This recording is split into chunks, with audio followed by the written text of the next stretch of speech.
Hello, my name is Norman and welcome on into today's video. Now, I am bringing you a killer build that is so filthy, if it was a magazine, it would be on the top shelf, okay?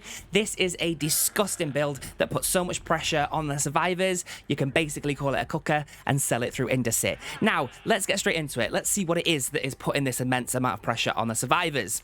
We have Coulrophobia, a fantastic perk that essentially means if survivors are within your terror radius, it makes healing a lot slower and a lot more difficult for them to do. Distressing, because they are going to be within the terror radius, we want to extend that. So when we're running around the map, there's further field, which allows us to catch more survivors in that Coulrophobia. Sloppy Butcher, which applies the hemorrhage and mangled effect. Essentially, they bleed a lot more and it's a lot harder for them to actually heal themselves. It takes a little bit longer. Thanatophobia, the more survivors that are injured, the more pressure that's going to be put on them because the penalties will stack, meaning they are no longer able to do generators, sabotage hooks, or cleanse totems at the normal speed. It makes it a lot slower for them.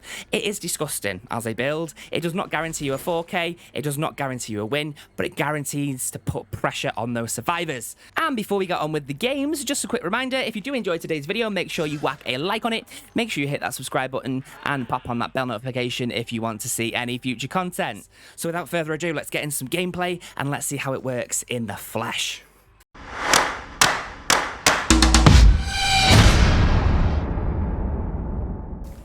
Oh, that was a bit of a questionable angle. Let's go into Bad and Preschool. Nice. Remember, this build we are running is filthy. It is absolutely disgusting. The whole point of this build is so that any survivors that you see, injure them. If they're injured, it's going to make life so much harder for them.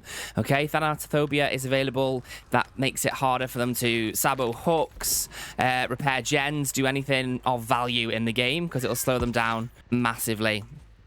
And due to their injured status. Then you've also got things like Sloppy Butcher. That was interesting, Yunjin. I think we both made a little bit of a mistake there, my love. Has she gone into a locker? Does she have head on? I thought it was just a bad start, Yunjin. It was just a bad start. We'll come back. We'll see how you get on in a minute. Right, nice. So, a good start. 5 gens on the board. We've already got somebody on the hook. We've got Boons in play. Nice. And we found old Jakey boy.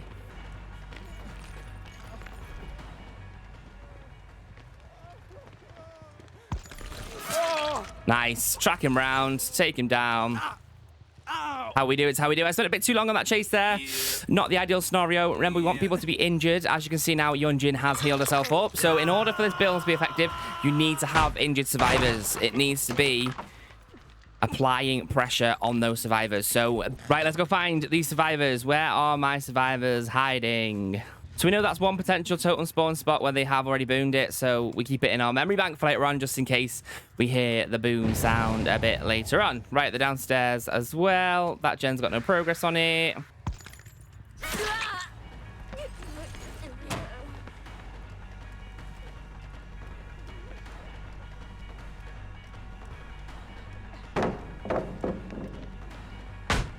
Nice pallet thrown for distance there. Nicely played. He's going to go for the vault. I thought he was going to double back on that vault then, jump back over it, but he never. Right, okay, so Yunjin is injured. Leave Yunjin, move on, find more survivors. When everyone is injured, it makes life much, much harder. Because remember, Thanatophobia does stack. There's usually a pallet down here. Is that Yunjin again? Hi, Yunjin. It's just massively unfortunate we ran out of time there in terms of our phase walk. Everyone's injured. This is exactly what we need. This is exactly how this build works. Right, let's go pop that gen. I don't want to waste my phase walk, though. I want my phase walk to stay just in case there are survivors around. Like Jillies. There's one gen left in the game as well. It's going to be a bit of a close call. Flashbang there. Nice. Unfortunately, my love, I am also a flashbang fiend. I love running flashbang on Survivor. So I tend to know the signs.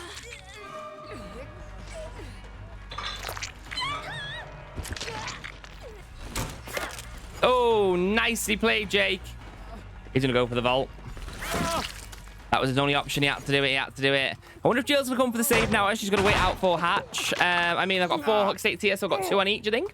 Right, let's go find this Jill. Again, as you can see, we had a bit of struggle in the beginning of the match.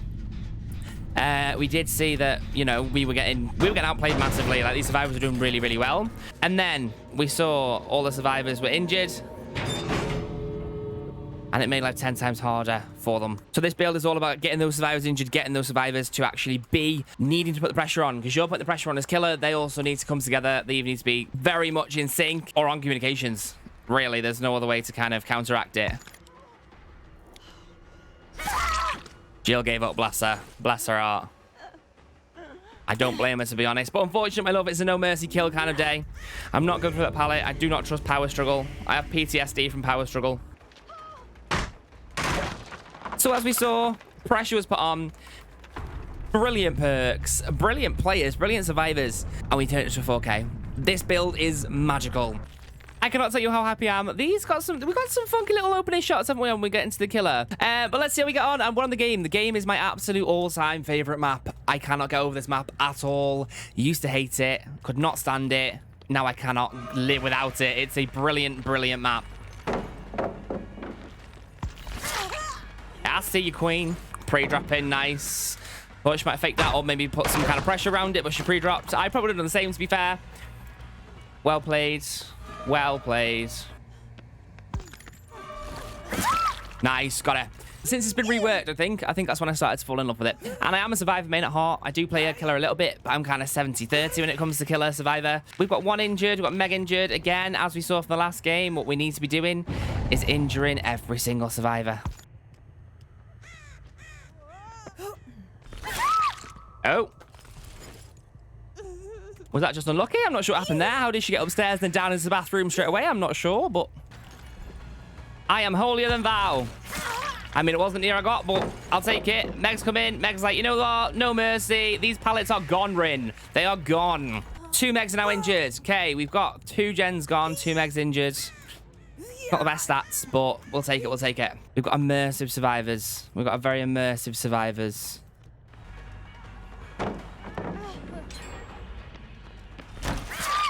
Got it. Nice.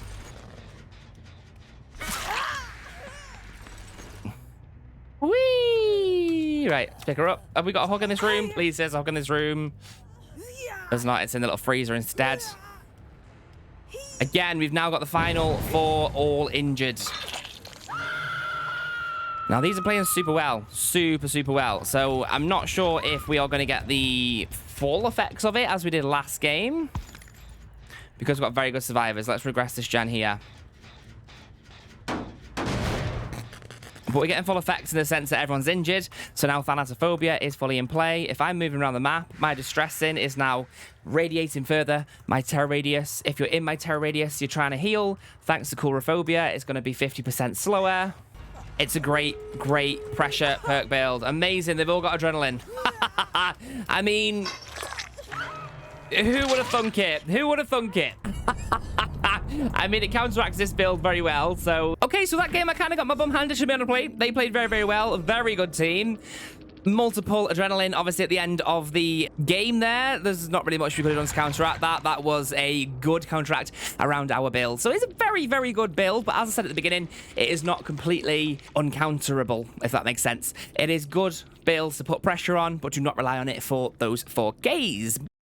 And there we have it. That is how that build works. So we got a good game and we got a not so good game. But I'm glad that not so good game happened when we were filming, because it just goes to show it is not a guaranteed win, but it is a fantastic build to put the pressure on the survivors. Hopefully you've enjoyed today's video. If you have enjoyed the video, make sure you give it a massive thumbs up. Make sure you pop on a subscription if you want to see some future content. And if you're feeling super saucy, whack on that notification bell. Next time I post a video, you, my friend, will be the first to know about it.